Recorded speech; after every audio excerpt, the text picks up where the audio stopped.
Hola, ¿qué tal? Bienvenidos a este su programa Conversión Digital, donde procuramos a todos ustedes traerles temas de interés, temas donde tocamos la realidad de las personas y donde procuramos enseñarles y buscamos, obviamente, también tener un acercamiento con todos ustedes. Hoy, a través de las emisoras en Munera Isman Radio y Ondas de la Montaña, tenemos unas invitadas muy especiales porque realizaremos el programa Desmitificando la Epilepsia con la doctora Carolina Ramírez, quien es la fundadora de, valga la redundancia, la Fundación Renacer con Amor, y quien nos trae una invitada muy especial en este día y en la semana que se celebra sobre el Día Mundial de la Depresión. Tenemos una misión muy importante en aportar, en ayudar, en mejorar la calidad de vida de las personas, y hoy a través de este programa es lo que deseamos y tenemos la intención de hacer. Por eso saludamos muy especialmente a la doctora Carolina Ramírez, a quien le damos la bienvenida. Carolina, muchísimas gracias por estar en este programa y por aportarnos el tan interesante tema. Bueno, muchas gracias por la invitación. Muy satisfecha de estar aquí y obviamente de retomar labores para educar a la comunidad. Y hoy venimos con un día muy especial, conmemoramos el día eh, contra la lucha contra la depresión, y para conmemorarlo quisimos invitar a la doctora Paula Bustamante, neuropsiquiatra, que ya diremos su perfil, y quería pues darle la invitación. Doctora Paula, bienvenida. Ay, muchísimas gracias de verdad por la invitación. A las dos un muy feliz año nuevo, como dice Carolina aquí, retomando ya pues como nuevamente las actividades de la vida cotidiana en esta nueva normalidad. Muchas gracias por la invitación a las dos, un gusto saludarlas. Gracias, doctora Paula, y para nosotros es de verdad el gusto máximo.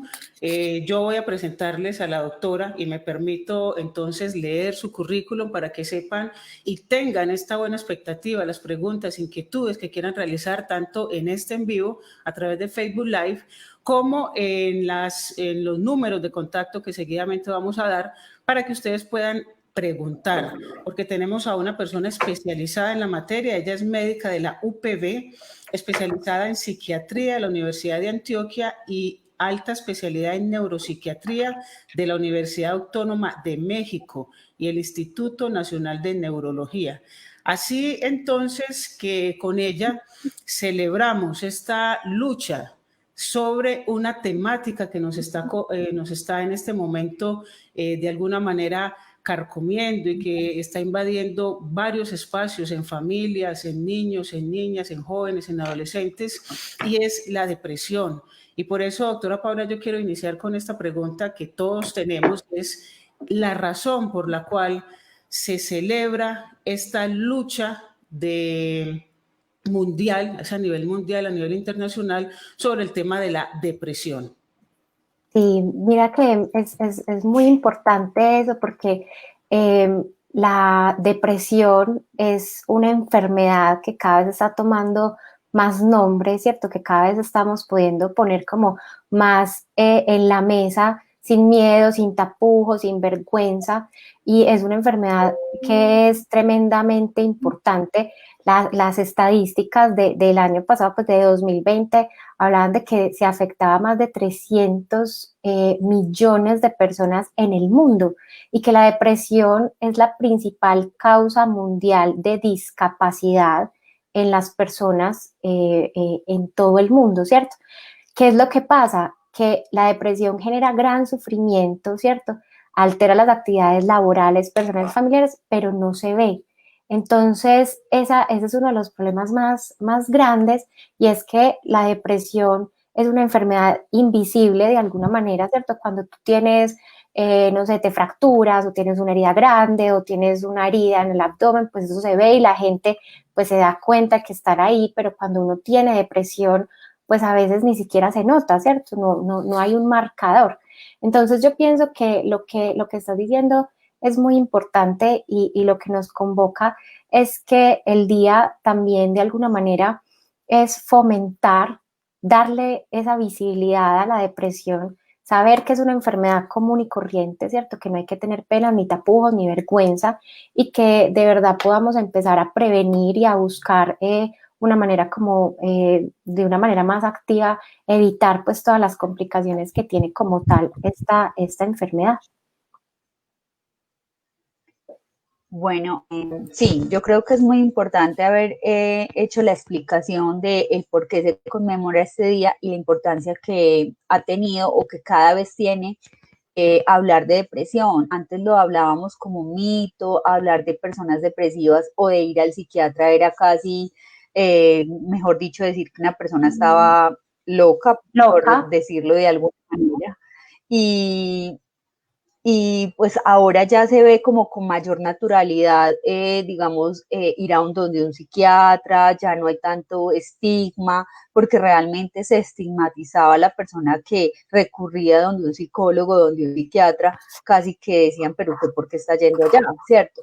Ahora la salud mental aborda pues, uno de los temas más importantes a nivel mundial. Ya la gente se preocupa más como por ese bien anímicamente, mentalmente, ya se borran como todos los mitos y los estigmas que había alrededor de la salud mental o de asistir simplemente a una cita psiquiátrica. Mm, y yo creo que es importante pues como recalcar que este día por eso es como especial, ¿cierto? Obviamente tenemos pues unas preguntas y la idea pues es como aprovechar a la doctora que está acá para de pronto abordar muchas de ellas, ¿cierto? ¿Qué es la depresión, doctora? O sea, definámosle a una persona, porque obviamente nos escuchan personas de todas partes, algunos médicos, otros no, entonces vamos a tratar como de hablar en unos términos para todo el mundo, ¿cierto? Pero Claro que entonces sí. definamos, ¿qué es la depresión? Entonces, mira, eso que me dices es súper importante. Lo primero, hay mucha gente cuando llega a mi consultorio me dice eso, es que yo no sé por qué me mandaron al psiquiatra porque yo no estoy loco, ¿cierto? Entonces, lo primero es que uno no va al psiquiatra porque esté loco, ¿cierto? La depresión es una enfermedad que influye, ¿cierto?, en muchas esferas de nuestra vida. El cerebro es el órgano, ¿sí? Nosotros somos seres humanos, ¿cierto? Que estamos hechos de órganos, entonces así como tenemos un corazón que nos ayuda a bombear la sangre, así como tenemos un riñón que nos ayuda a filtrar pues, los nutrientes y el mugrecito que tiene la sangre, así funciona también nuestro cerebro. Entonces nuestro cerebro se encarga de pensar, pero también se encarga de sentir y de actuar. Entonces la depresión es una enfermedad, ¿cierto?, en la cual tu cerebro empieza a manejar mal las emociones y empieza a sentir como tal muchísima tristeza, muchísima apatía, falta de energía, falta de la capacidad de disfrutar, ¿cierto? La persona no es capaz de ver el mundo de alguna manera como la estaba viendo antes. Pierde el interés en las actividades que antes le generaban bienestar, por ejemplo, estudiar o hacer ejercicio o trabajar, empieza a tener problemas. Miren que no solamente es estar triste, ¿cierto? Es también tener problemas en la concentración, problemas en la memoria, dificultades, por ejemplo, para alimentarse, porque entonces hay personas con depresión que entonces les da o muchísima hambre, o personas que dejan de comer. También hay alteraciones en el sueño, entonces las personas tienen dificultad para dormir o están durmiendo mucho. También está esa sensación como de estar lento, como de si todo me costara más, como de si todo fuera más trabajo. Entonces, miren que tenemos primero tenemos como esa palabra de decir estoy deprimido por todo, ¿cierto? No es que hoy amanecí deprimido, es que hoy amanecí, la depresión como enfermedad es una enfermedad muy discapacitante, ¿cierto? Y no todas las tristezas son depresiones, o sea, es normal después de un duelo, que hay por ahí, leí que había alguien con un duelo afectivo, es normal estar triste, después de una separación, después de la pérdida de un ser querido, después de la pérdida de una mascota, de un trabajo. O sea, la tristeza es una emoción normal. Todos en la vida vamos a estar pasando por tristezas y hay tristezas profundas, pero la depresión como tal ya es una enfermedad. ¿Cuál es la diferencia? Que cuando yo estoy triste, pues estoy triste y sigo con mi vida, sigo con mis cosas. Pero cuando yo ya estoy deprimido, empiezo a ver que no funciono, no funciona mi vida cotidiana, no funciona mi vida de familia, no funciona mi vida de pareja, no soy capaz de estudiar como antes, no soy capaz de rendir como antes, no soy capaz de enfrentarme al mundo y empieza a ver también esa sensación de rendirse, ¿cierto?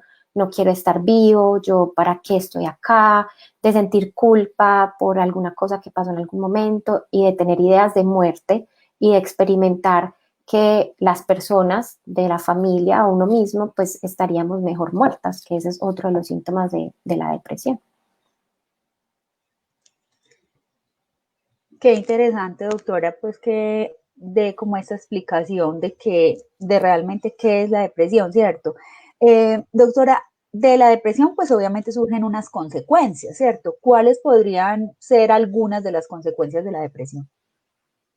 Mira una cosa tan sencilla que a veces la gente no cae en cuenta de eso y es que como la enfermedad es invisible, por decirlo así, muchas Ujú. personas pueden estar en este momento sentadas en su puesto de trabajo con la mitad de la atención puesta en su depresión y el resto en el trabajo.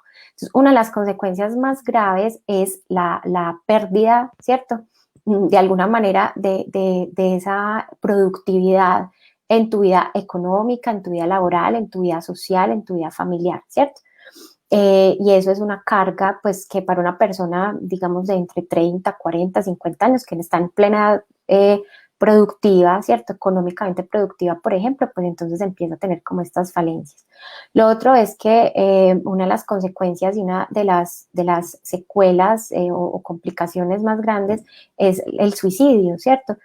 Por una persona que se suicida no solamente afecta como tal la vida de la persona que se muere, sino la vida de toda su familia, de todo su entorno. Entonces, esa es una de las consecuencias también más graves. También es que las personas con depresión también tienen riesgo de tener enfermedades a largo plazo, por ejemplo, problemas en la memoria como el Alzheimer, la demencia. También la depresión es un factor de riesgo para, por ejemplo, para la obesidad, para la diabetes, para la hipertensión. Entonces, las enfermedades asociadas al dolor también se descompensan mucho cuando uno está deprimido, ¿cierto? Por ejemplo, la epilepsia, cuando uno está deprimido, muy ansioso, puede tener más crisis. Entonces, la verdad, creo que tenemos que mirar nuevamente, y como les decía al principio, la depresión como lo que es, ¿cierto? No es estar débil, no es ser desagradecido, no es estar como muy consentido, sino que decir, bueno, esto es una enfermedad y como enfermedad necesitamos hacernos cargo y solucionarlo. Sí, usted dice algo muy importante y es que a veces las personas cuando entran en esta situación, en esta depresión, eh, muchas personas empiezan a criticar, más que todo el entorno, incluso la familia, como la primera, no quiere hacer nada, está acostada en la cama, bueno, empiezan a dar como adjetivos, por decirlo así, eh, pero es por la misma, de pronto, el mismo desconocimiento, ¿cierto? De lo que realmente estás enfermo. O sea, la depresión es una enfermedad como, como la diabetes, como la epilepsia, como cualquier otra enfermedad. Lo que pasa es que de pronto, pues digamos que no estábamos como tan acostumbrados a verla como tal. Tachábamos a la persona como ya tiene pereza, no quiere hacer nada, quiere estar desacostado en la cama. Entonces yo creo que esos son mitos que afectan mucho porque realmente es una enfermedad que es grave, porque viene de nuestro, pues de nuestra parte mental, de nuestro cerebro, de nuestra parte anímica, donde hay muchas emociones por ejemplo, ahora mencionaba algo y es una de las preguntas que nos tienen y es hasta dónde nos lleva la depresión al suicidio, ¿cierto? Claro. Entonces, usted lo comentaba, o sea, una depresión nos puede llevar al suicidio. Sí, claramente, o sea, tenemos que ser muy objetivos en la vida también y no todo es depresión, ¿cierto? O sea, la pereza existe, la gente que está desmotivada o que no quiere hacer nada por otras razones también existe, eso está muy claro y eso no se discute, ¿cierto? Porque pues también en algún momento alguien me decía, es que ya ahorita todo es depresión, eso no es cierto tampoco. ¿qué es lo que tenemos que tener en cuenta? Que cuando una persona de su vida normal, ¿cierto? Empieza a tener esa dificultad para pararse a la vida, ¿cierto? Para manejar sus emociones. Miren que es muy complicado en la vida normal manejar una emoción, ¿cierto? Cuando yo estoy triste, a veces la emoción me lleva, cuando uno está enojado, a veces la emoción me lleva, o cuando uno está, por ejemplo, ansioso, la emoción me lleva. Entonces, si es difícil a veces controlar las emociones, la depresión es esa sensación de tristeza profunda que te embarga completamente sin que haya una explicación, ¿sí? Entonces, esa sensación profunda de tristeza asociado a ese otro montón de síntomas físicos y mentales ya configura como tal una enfermedad. Y es ahí donde les digo que nos tenemos que hacer cargo de eso. Entonces, ¿qué es lo que pasa? Que cuando uno está deprimido, uno no quiere estar deprimido, ¿cierto? O sea, nadie quisiera sentir ese malestar. Eh, yo pienso que es esa sensación de tristeza es como que te embarga y te llena. ¿Y qué es lo que pasa? Que la gente te va a decir, pues que no estés triste. Pues como, o sea, si fuera tan sencillo, pues no estaría acá, ¿cierto? O es que no te preocupes, o es que sea agradecido. La depresión no se trata de no querer ver la vida de una buena manera o de empezar a ver la vida de una forma malagradecida, ¿cierto? Porque siempre va a haber una persona con más problemas que uno, siempre va a haber una persona con una condición emocional, física, laboral, económica, de salud, peor que la que de uno, pero de eso no se trata estar deprimido. Estar deprimido es que tú no puedes contigo mismo, ni con tu tristeza, ni con tu culpa, ni con tu capacidad mental, ni estás tan triste que no te puedes parar de la cama, que ya ni siquiera sabes cómo, que sabes que te necesitan tus hijos, pero a veces no se puede, que no se siente fuerza ni energía para absolutamente nada. Entonces, la crítica, o sea, claramente cuando uno tiene una persona que la está viendo así, uno quiere ayudarle, quiere como hacerle como barra, como, ¿cierto? Como porrista, como tú puedes, hazlo, todo va a salir bien. Y eso está muy bien cuando uno está viendo qué pasa, pero llega un punto en que eso no va a ser suficiente y que las críticas lo único que van a hacer es hacerlo sentir a uno más culpable. Bueno, doctora, por acá tenemos una pregunta de Dora Elisa. ¿A los niños les puede dar depresión? Miren que esa es una pregunta muy interesante. La depresión, como les digo, es una enfermedad multicausal, o sea, no existe una sola causa con lo que tú digas me dio depresión por esto, ¿cierto? ¿A qué me refiero? Como les digo, todos tenemos tristeza, ¿cierto? Entonces, si la depresión solo le diera a las personas que les pasan cosas horribles en la vida, entonces las personas que tienen una super vida, por decirlo de alguna manera, nunca les daría una depresión. Entonces es muy fácil que digamos, no, es que se cayó mi casa encima, se murió un montón de gente y estoy sin nada y por eso estoy deprimido. Entonces la gente dirá, ah, ok, con razón está deprimido, pero así no funciona, no es como uno más uno. ¿Qué es lo que pasa? Hay ciertos factores biológicos, ¿cierto? Que son genéticos, o sea, que van dentro de nosotros, en los que hay una predisposición a que la persona tenga esa sensibilidad a tener depresión. A eso se le suman factores ambientales, ¿cierto? Entonces ya factores que le pasan a uno en la infancia, dificultades en la niñez, traumas en la niñez, la vida social, ¿cierto? En la parte en la que tú nazcas. Y eso se va sumando hasta que llega y se configura una depresión. En niños no es tan frecuente la depresión, pero sí pasa, ¿sí? Que se ve que los niños en depresión no manifiestan como tal tanta tristeza, ¿cierto? O sea, los niños, lo que manifiestan los niños y los adolescentes se manifiesta más con irritabilidad, como con agresividad. De alguna manera, ellos no manifiestan como esa sensación de, estar, de tanta tristeza, como de tanta profundidad de tristeza, sino que empiezan sobre todo a verse más desmotivados, ¿sí? A ver de alguna manera como cambios en lo que antes hacían, ¿cierto? Y en lo que antes realizaban, pues a prestar como desinterés. Mm, hablan de que se puede dar como en niños escolares y hasta preescolares, pues de menos de 6 7 años, pero generalmente ellos van a presentar apatía, mucha tristeza, agresividad, sensación también pueden empezar a tender a hablar de la muerte sin que para un niño de 6 años sea claro qué es la muerte, y también pueden tener muchos trastornos en el sueño.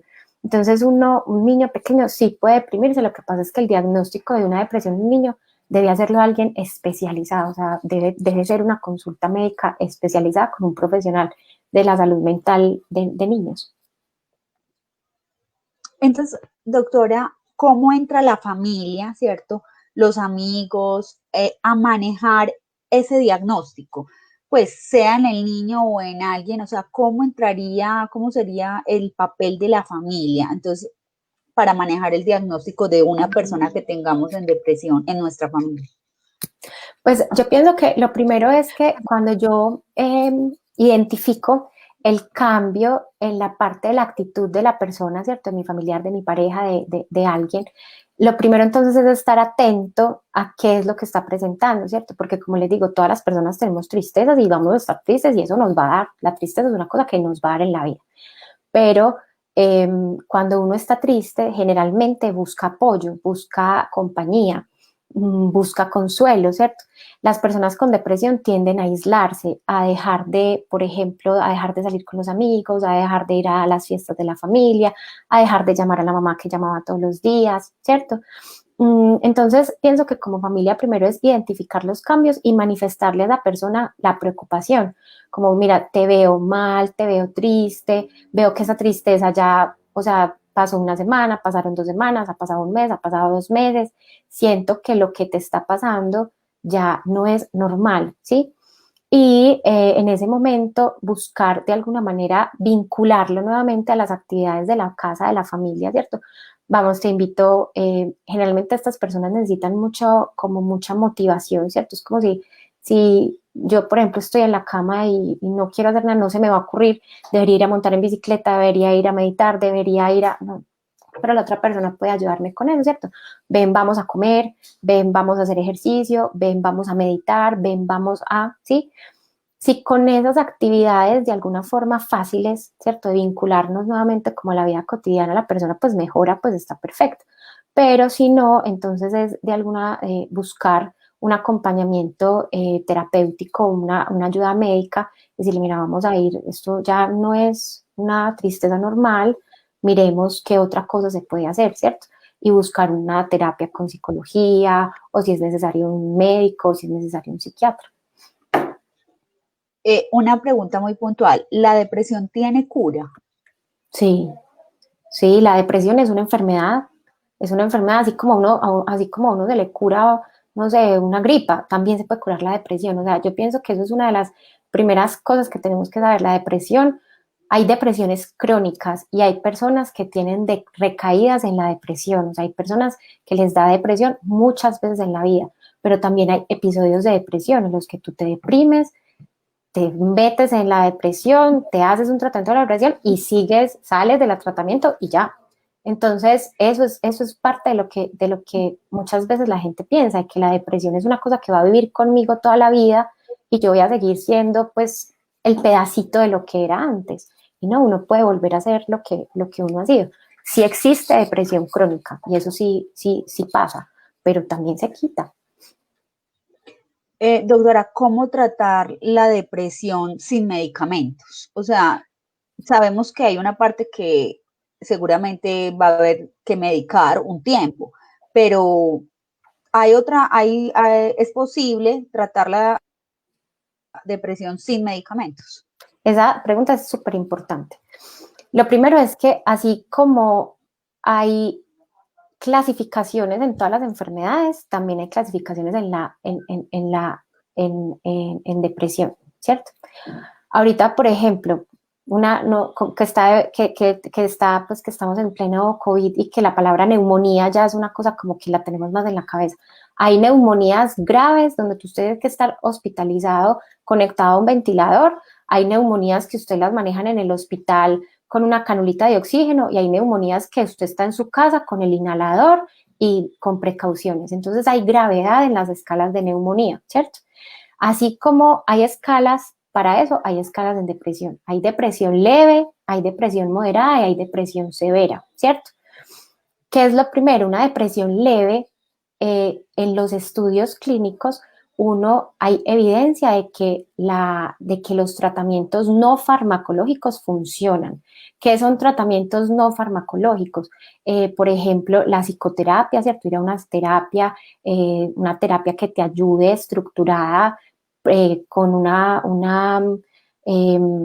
temporalidad, ¿cierto? Cada 15 días, cada mes. Actividades, por ejemplo, como el ejercicio, la meditación, estrategias de relajación, mindfulness, esas cosas tienen evidencia en depresión leve, ¿sí? En depresión moderada y depresión severa depende muchísimo de qué tan fuerte sea la depresión, ¿cierto? Y entonces uno empieza a combinar las dos cosas. Pero lo primero que pienso yo que aclarar es que los medicamentos para la depresión también están supremamente mitificados, y la gente me dice a mí, no me dé medicamentos psiquiátricos, no me dé medicamentos que me vayan a generar adicción o dependencia. Sí hay un montón de hay medicamentos en la psiquiatría que son complicadísimos de manejar, pero los medicamentos que más se usan para la depresión no generan adicción, no generan dependencia, no envician. Yo les digo a los pacientes, no emboban, no cambian la personalidad, eso no te va a hacer, no te cambia la emoción. No es que uno se tome una pastilla, que yo esté deprimida, me tome la pastilla y ya me cambie no. Lo que va haciendo los medicamentos más comunes, que son los que yo les digo que son muy fáciles de usar, es que van ayudándole al cerebro nuevamente a que esos pedacitos de cerebro que se empiezan a apagar con la depresión se vuelvan a prender, y que las sustancias que actuaban en el cerebro normalmente vuelvan a funcionar. Entonces, de alguna manera es como darle unas vitaminas al cerebro para que tu cerebro vuelva y funcione como debería estar funcionando. Pero unos medicamentos no van a cambiar la emoción de la depresión ni te van a quitar la tristeza. ¿Qué es lo que pasa? Hay personas con trastornos muy graves que uno ve que también les mandan un montón de medicamentos por un montón de cosas y les da sueño, pero ese no es el objetivo de un tratamiento para la depresión. O sea, si yo te voy a mandar a ti, por ejemplo, un tratamiento para la depresión, necesito que estés despierta en el día, que puedas hacer tu vida común y corriente, que puedas hacer tus cosas en tu casa, que puedas salir, que puedas dormir, que puedas comer. Entonces, sí es posible tratar la depresión sin medicamentos, pero necesita un esfuerzo, activo, no se va a quitar así solo. Necesita un tratamiento estructurado y también elegir un medicamento que no te genere más malestar, porque es que si yo ya estoy bien deprimido, bien enfermo y me vienen a poner otro medicamento que me pone peor, pues ¿para qué? Total. Doctora, hay una pregunta. ¿Cómo no confundir la depresión con el trastorno bipolar? O sea, son dos cosas diferentes. Aclaremos un poquito porque esta pregunta es importante. Súper importante. El trastorno bipolar es una enfermedad también del estado mental neurológico, pero en el que hay dos cosas. Uno son episodios de efusividad, o que también en psiquiatría se llaman manía, que hagan de cuenta son alegrías como exageradas, euforias. Entonces, nosotros también, creo que sobre todo los países de alguna forma usamos el término bipolar así como muy espontáneamente. Tú estás amanecido bipolar, o estás muy bipolar, pero el diagnóstico como tal hace que tú estés eufórico, con el pensamiento acelerado, con más energía, con disminución de la necesidad del sueño, como si te hubieran puesto toda la energía para gastártela en un día entero, ¿cierto? Eso, las personas cuando ya tienen cuando ya se les sube más la manía, la euforia, a una cosa que se llama manía, pueden empezar a tener alucinaciones, delirios, ya problemas en el comportamiento. Entonces es una fase, por eso se llama bipolar, o sea, de dos polos. La fase en la que tú estás súper arriba, ¿cierto? Y luego es la fase de depresión. Entonces tú entras a un estado también de depresión que se siente como una depresión común y corriente. Entonces, ¿cuál es la diferencia? Que cuando uno tiene un trastorno bipolar, no solamente tiene depresión, sino que a eso se le suman episodios de manías o hipomanías. Entonces, el trastorno bipolar tiene un pedacito, ¿cierto? En las personas que tienen trastorno bipolar, pues sí tienen depresión.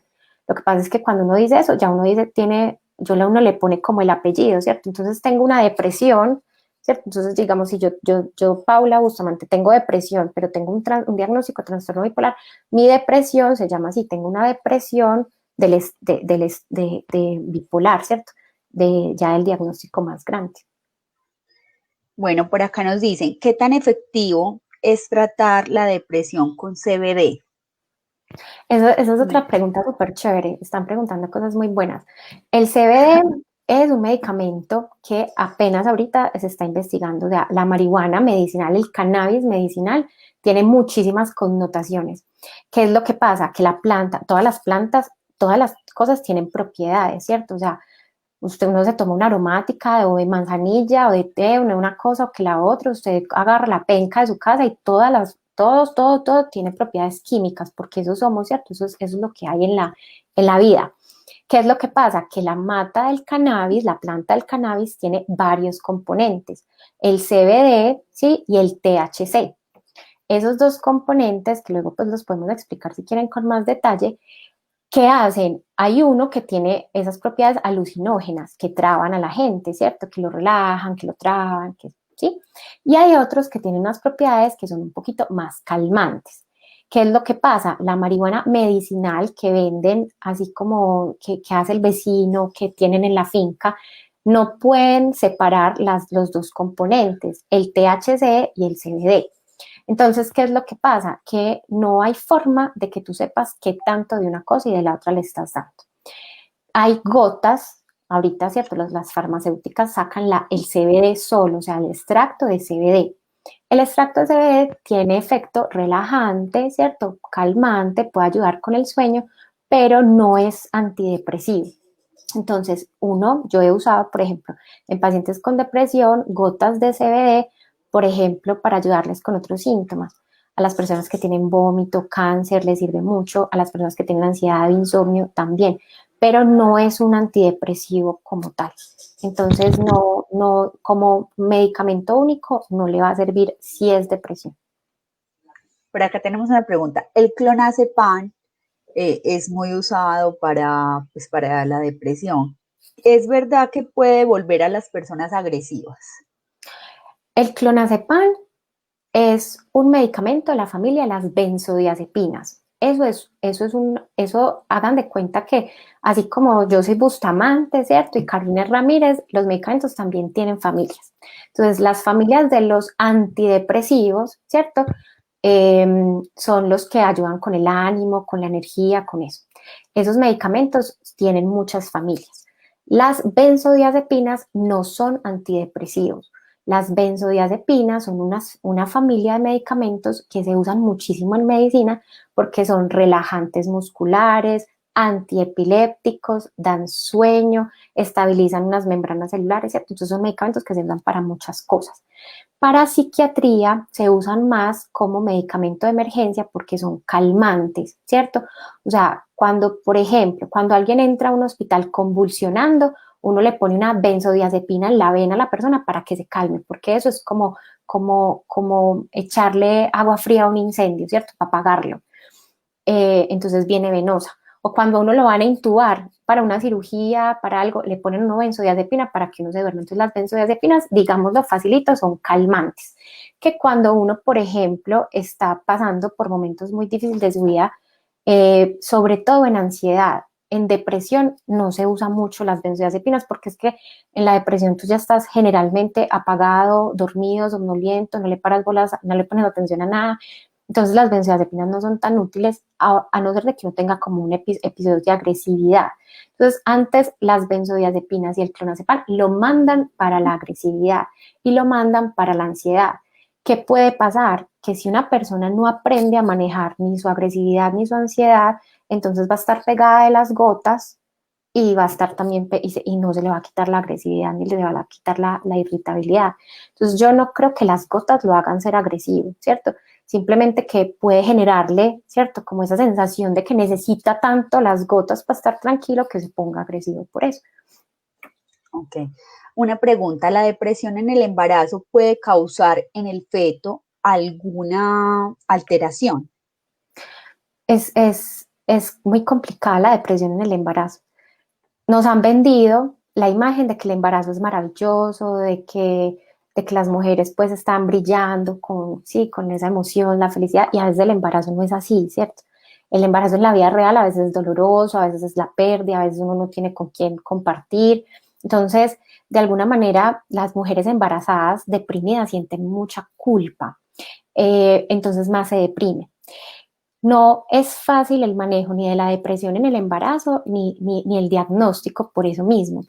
No se ha visto que sea como tal la depresión que pueda darle algo al niño, o sea, que sea mi emoción de la tristeza, ¿cierto? Pasársela al bebé, ¿cierto? Esas cosas que le hablan a uno de pronto las abuelas, pero sí está escrito que las maternas, pues las mujeres en embarazo que están deprimidas, se cuidan menos, se alimentan menos, comen peor, no duermen bien, no van a los controles prenatales, no tienen buena salud. Entonces, la depresión en las embarazadas puede ser un factor que haga que el embarazo tenga más complicaciones, ¿sí? Que no tengan un buen acompañamiento, que la ansiedad, ¿cierto? O sea, la ansiedad también se maneja a punta de hormonas. O sea, ¿a qué me refiero? Que cuando uno está ansioso, ¿sí? Eso es una cascada de hormonas y entonces eso también lo va a sentir el bebé y puede alterar como ciertas funciones, pero no es que vaya a salir con alguna discapacidad, con algún retraso porque la mamá tenga depresión, ¿no? Pero sí es un factor que es súper importante para controlar. Bueno, por acá tenemos una pregunta. ¿Cómo tratar la depresión si en este momento, por ejemplo, yo no tengo los recursos para asistir, por ejemplo, a donde un psiquiatra, donde un profesional y no tengo esos medios, ¿cierto? ¿Cómo poder ayudar a esas personas? ¿Qué terapias podemos hacer que no necesariamente tengan que recurrir al medicamento? ¿Hay terapias holísticas o eso definitivamente no? Pues mira, vas a encontrar, en la vida vas a encontrar muchos psiquiatras que te digan que no, ¿cierto? Yo la verdad soy muy abierta con eso. Tengo por ejemplo, muchas amigas y un grupo social en que las terapias alternativas son supremamente aceptadas, ¿sí? Y yo pienso que lo que te sirva está bien, siempre y cuando uno aprenda a decir hasta ahí llego, ¿cierto? ¿A qué me refiero? La depresión es una enfermedad, ¿sí? Y tú puedes ir a tu médico de la EPS, de familia, a que te diga no me siento bien, necesito algo más, ¿cierto? Y eso te puede ayudar, ¿sí? Te pueden remitir a un psiquiatra. Pero pues sabemos que estamos en Colombia y que una especialización, o sea, que una visita a un especialista pues se va a demorar por la EPS, ¿sí? Yo pienso que por lo menos uno podría buscar, o sea, hay muchos psiquiatras, ahorita somos muchos psiquiatras en Medellín y yo pienso que por lo menos ir a una consulta no va a estar tan complicado, ¿cierto? Y siempre hay especialistas que tenemos de alguna manera convenio con fundaciones, con asociaciones que pues nos va a ayudar a que el costo pues esté más bajo, ¿cierto? Acceder a una cita. ¿Qué podemos hacer mientras tanto? Entonces, lo primero es tener estilos de vida saludables. Lo que pasa es que vuelve a lo mismo, es un círculo vicioso que si yo estoy deprimida y no me quiero parar de la cama y yo sé que tengo que hacer ejercicio, pero no soy capaz. Entonces es romper como esa barrera de lo tengo que hacer. Entonces, ¿qué nos ayuda? Uno, la actividad física, es supremamente importante, cualquier tipo de actividad física, cardiovascular o pesas o cualquiera de esas, yoga, cualquier cosa que te ponga a moverte, ¿sí? Las actividades mentales en las cuales tú puedas salirte como de la cotidianidad. Entonces, por ejemplo, las manualidades, la jardinería, la carpintería, la pintura, la música. Yo creo que por eso las abuelitas de antes, yo le digo mucho a los pacientes, pero las abuelitas no se enloquecían antes porque ellas les pasaba alguna cosa y hacían 2 o 3 colchas y con eso ya pues tenían ahí su actividad, ¿sí? Nosotros hemos perdido qué hacer, ¿sí? Las actividades como la meditación, ¿sí? Las estrategias de mindfulness o de conciencia plena. El Reiki tienen evidencia científica en que mejoran los síntomas de ansiedad, de tristeza, ¿sí? Que como les digo, no son la primera línea, ¿cierto? No puede ser como el único tratamiento, pero sí es una ayuda. meditación, relajación, ejercicios de respiración, Reiki, mm, la parte como de la psicoterapia, ¿cierto? O sea, por ejemplo, hay grupos en sociales que tienen como reuniones en torno a salud mental. Eso también lo podemos hacer. Entonces yo pienso que siempre va a haber la forma, lo que pasa es que no te va a llegar pues como a la casa tocándote la puerta y nos toca buscar. Sí. Por acá hay una pregunta. ¿La depresión puede ser contagiosa? Ahorita con el COVID ya uno ni sabe, ¿cierto? Como que todo se contagia. Sí, todo Pues se puede no, contagiar. pues ve, hay una cosa y es que las personas creen que llorar es igual a estar triste y a que se le pega. Las personas muy sensibles o muy empáticas, que yo lloro por todo, ¿cierto? O sea, usted me pone un programa de animalitos y yo ya estoy llorando, que eso es estar triste. Yo pienso que a las personas la depresión que les genera como alguna empatía, de alguna forma uno hace como una sensibilidad y uno se puede poner triste por la otra persona, pero la depresión nunca se va a contagiar, ¿cierto? O sea, tú puedes como sentir que la otra persona está triste, pero no, nunca pues se te va a pegar, pero sí es algo que afecta a toda la familia, entonces por ese lado, sí. O sea, cuando tú tienes una mamá triste, cuando tú tienes una mamá que no se para de la cama, cuando tú tienes una mamá que entonces va y se emborracha mejor porque no puede con su vida, entonces tú como hijo vas a estar mal y entonces tú como papá vas a estar mal o como esposo vas a estar mal y entonces en ese caso, pues yo pienso que eso se replica de alguna forma como en la familia y ahí sí podría decir uno como que se contagia, pero en esos términos pues como no infecciosos de la palabra. Doctora, hay muchos medicamentos que usan para la depresión, ¿cierto? ¿Qué contraindicaciones tienen estos medicamentos? O sea, ¿hay algunas contraindicaciones específicas que siempre van a existir? Claro, así como yo les digo, así como todas las plantas y todas las medicinas naturales también, eso es un químico y es dentro al cuerpo, así los medicamentos también. ¿Qué es lo que pasa? Que los medicamentos de la familia de los antidepresivos son una familia de muchos, ¿cierto? O sea, es una familia muy grande, entonces hay medicamentos, les voy a dar así nombres como para que, o sea, hay unos que se llaman inhibidores de la recaptura de serotonina, son para cierto tipo de personas y sirven para ciertos tipos de depresión. Y eso se pueden usar hasta en niños tan chiquitos como de 6 años, porque hay niños que tienen enfermedades sobre todo de ansiedad desde muy chiquitos y están aprobados para niños tan chiquitos, hasta por ejemplo en mujeres embarazadas, que uno trata de mujeres en embarazo de que no les den absolutamente nada, o que son tan seguros para, por ejemplo, personas de la tercera edad que están hipertensos, diabéticos, con problemas en el riñones, con problemas en el corazón, porque son muy seguros en el cuerpo, ¿cierto? O sea, no te van a dañar el hígado, no te van a dañar el corazón, no te van a dañar el riñón, ¿sí? Hay otros medicamentos que se llaman duales, que entonces ya son de otra categoría y uno los evita, por ejemplo, las personas hipertensas. Pero entonces, si yo soy hipertensa y tengo depresión, entonces mi médico, por eso es que los antidepresivos no es para que los mande cualquiera, ni la vecina, ¿cierto? Porque hay vecinas como, tómese esto, que esto me sirvió, esa fluoxetina es muy buena para todo el mundo, eso, o sea, ¿cierto? Eso le quieren echar lo mismo para todos, ¿cierto? La pastilla de la felicidad. Exacto. Entonces ahí es no, porque entonces si yo soy hipertensa, no me conviene uno, sino que me conviene otro. Hay personas que, por ejemplo, están muy gorditas y hay algunos antidepresivos que suben de peso. Entonces, si yo ya estoy bien deprimida, estoy bien gordita y me dan un antidepresivo que le mandaron a la vecina que no comía, entonces le abrió el apetito, la vecina está, y entonces ya yo me engordo. Entonces, tampoco me sirven todos. Pero también hay antidepresivos, por ejemplo, hay personas que todo el día se la pasan dormidas, ¿sí? Pero hay personas que tienen depresión que no duermen. Entonces, yo le voy a mandar un antidepresivo que le ayude también con el sueño. Pero si yo me lo tomo, ¿cierto? Y no duermo y entonces el antidepresivo me ayuda. Pero tú duermes todo el día y yo te digo, claro, a mí me sirvió mucho para la depresión, tómatelo tú. Entonces tú vas a pasar todo el día dormida y embobada. Entonces, esa es la ventaja y por eso es que esto lo debe usar es alguien que tenga conocimientos en salud mental y en fármacos, ¿sí? Porque no es lo mismo para todos, ¿cierto? Es que cada medicamento tiene un efecto secundario y un objetivo, ¿cierto?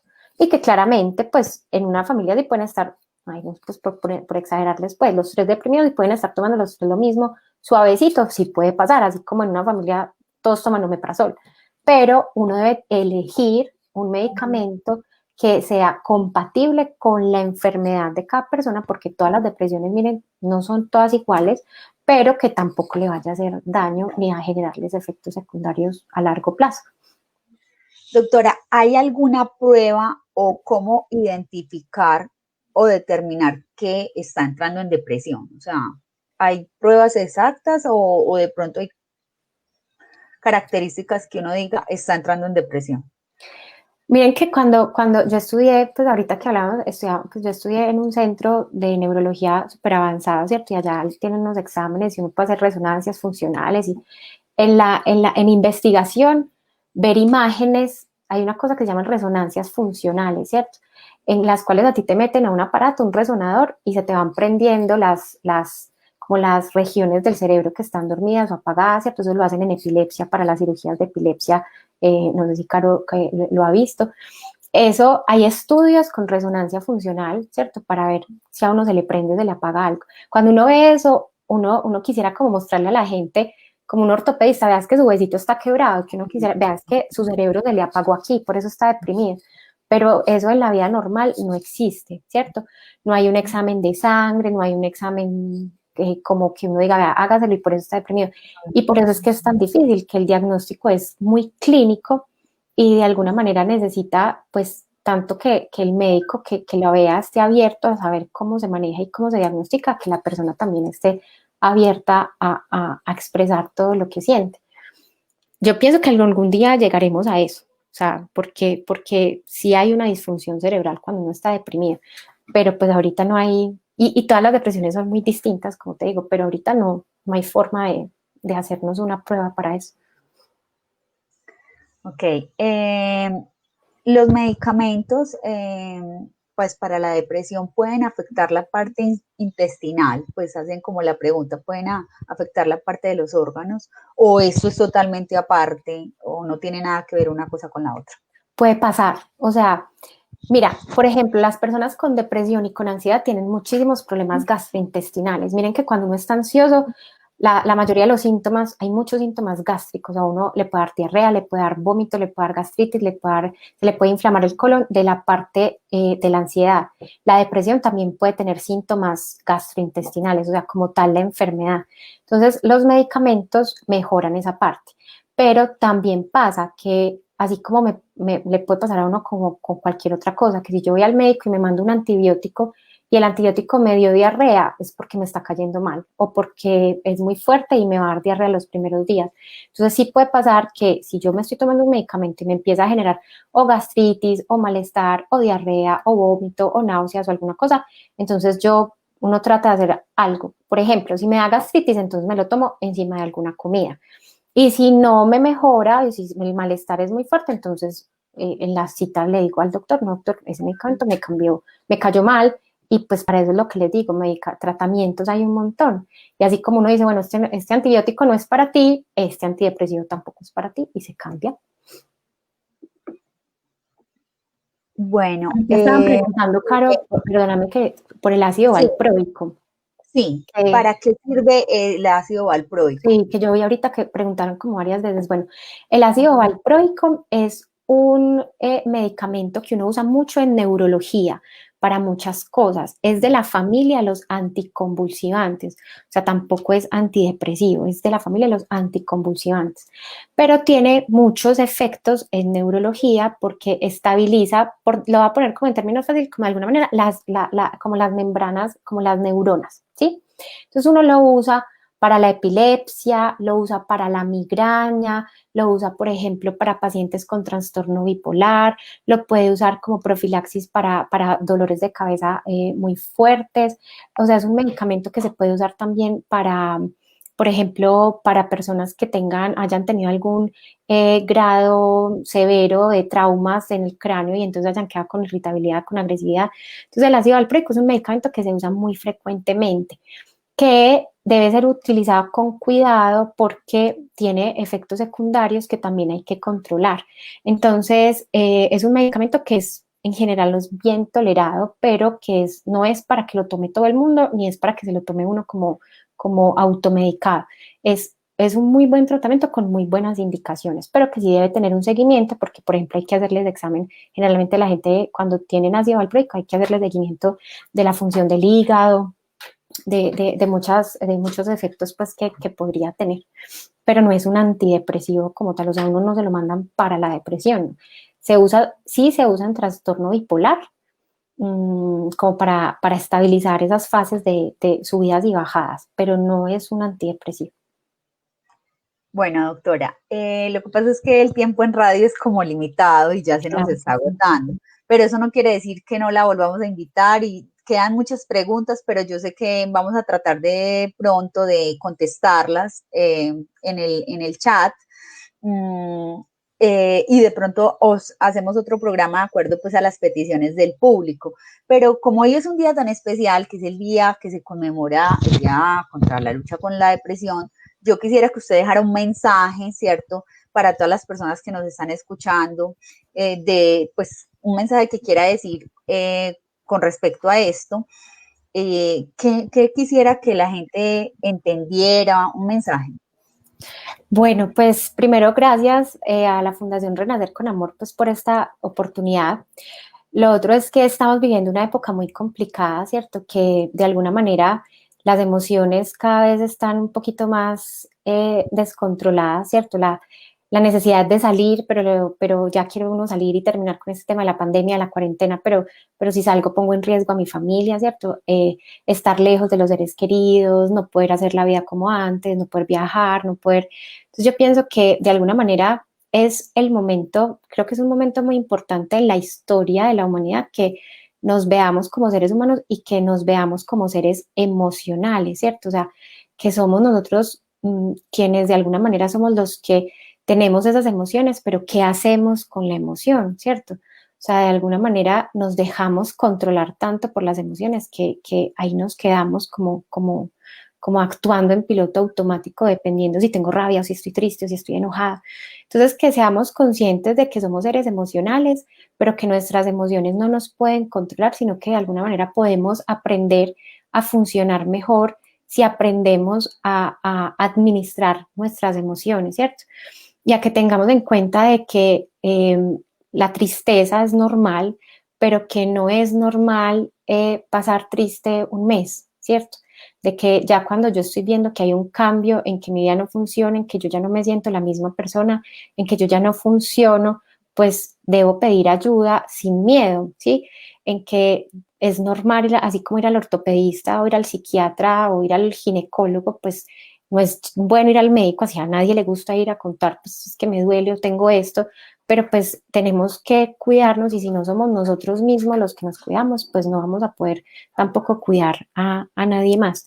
Entonces yo pienso que si empezamos a darnos cuenta un poquito de que somos, de que también tenemos que cuidar nuestro cerebro y nuestras emociones, pues vamos a poder de alguna manera facilitarnos también y vivir mejor. Bueno, doctora, por acá nos dicen que si nos puede regalar un número o redes sociales para contactarla. Pues la doctora está aquí en Colombia, pero obviamente la virtualidad ayuda a que de pronto la contacten. Entonces, doctora, le doy el espacio para que dé sus redes sociales y un número. Muchas gracias, Caro. Pues mira, justo con Caro estábamos hablando desde que estábamos haciendo un proyecto de redes sociales. El Instagram es @Paula Neuropsiquia, ¿cierto? Paula Neuropsiquia. Es el Instagram que estamos, que la idea es como activarlo nuevamente para hacer todas estas campañas de salud mental y empezar como a hacer como un poquito más de educación de eso.